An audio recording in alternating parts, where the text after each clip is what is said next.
Баршаңызға сәлем достар, менің каналыма қош келдіңіздер. Мен каналыма тіркеліп, қолдап, лайк басып, және де видеомды соңына дейін қарауды ұмытпаңыздар. Бүгін жасайтын тағамым барлығымыз сүйіп жейтін тіске басар баклажанды қуыру әдісімен бөлісемін. Бұл баклажанды бірінші сухариға малып қуырамыз, екінші жұмыртқамен малып қуырамыз. Біз ең алдымен баклажанды 30 сантиметрдей болатындай жұқалықта бір турап аламыз. Осылай турап аламыз достар. Сосын бұл турап алған баклажанымызды ыдысымызға саламыз. Ыдысымызға салып, үстінен бір қасықтай тұз салып, баклажанның қышқыл дәмі болады, сол қышқыл дәмін сыртқа шығарамыз. Енді болған мұздай су құйып жібереміз. Осылай мұздай суды батырып қоямыз. Шамалы бір 5 минутқа, 10 минутқа қоясыздар. Сосын бір 5 минуттан кейін алып, осылай сары суы шығады сыртқа баклажанның. Енді ол баклажанды сығып, осылай жайып кептіріп аламыз. Баклажанымызды жайып кептіреміз, өйткені су болмау керек баклажанымыз. Ал егерде су болса, майымыз шашырап кетеді. Осылай баклажанымызды барлығын жайып аламыз. Енді бізге суы керек емес, ол суын төгіп тастаймыз. Енді бұның үстіне майлы қойып, жайлап бұлай суын аламыз, сүртіп аламыз. Осылай өзі кебеді. Сосын кепкен баклажанымызды ыдысымызға саламыз.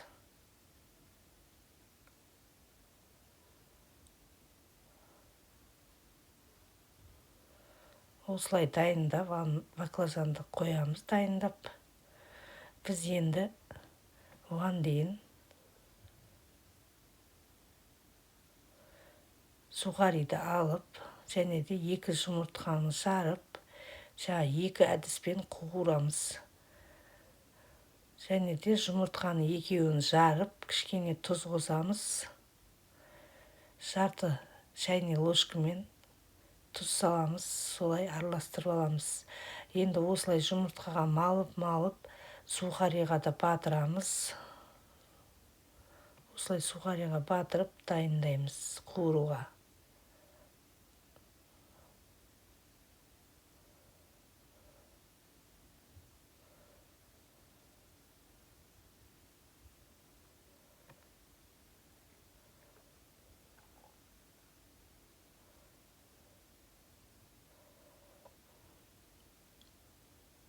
Енді табамызға май құямыз.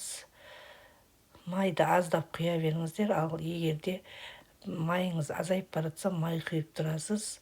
Баклажан негізі майды көп жейтін көкөністердің бірі.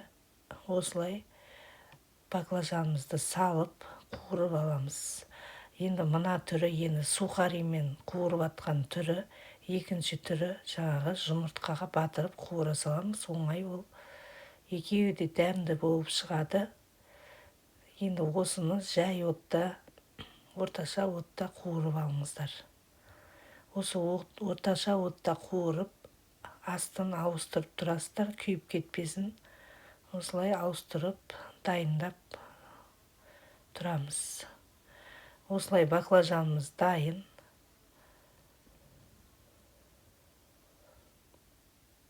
Өте керемет, қытырлақ болып шығады, дәмді болып.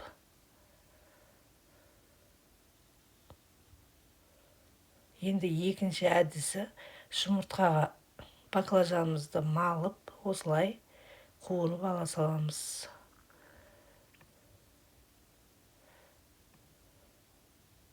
Бұл да тәтті болып шығады. Бұл баклажанымызды тәтті болып шығады дәмі. Осы жаздың күні осындай көкөністерді көп жеп алыңыздар. Өзі витамин өзінде сақталып тұрады. Осылай екі жақ бетінде ауыстырып қуырып аламыз. Осылай қып-қызыл болып піседі баклажанымыз.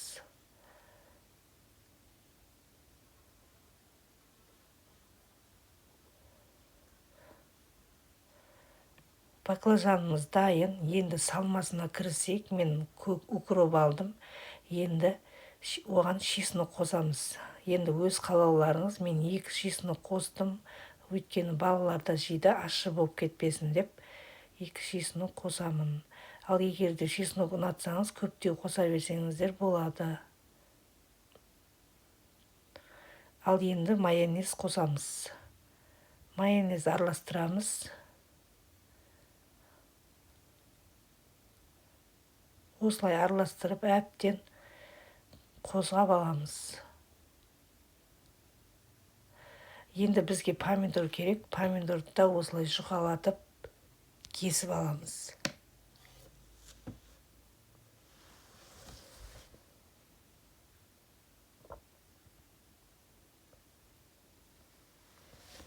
Енді баклажанымызды алып, ортасына салмамызды салып, помидорымызды салып, қабаттап осылай жасаймыз.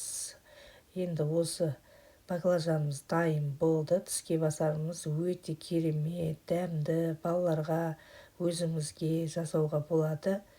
Барлығы сүйіп жейтін болады. Дәмі өте керемет болып шыққан. Сіздер де жасап көріңіздер.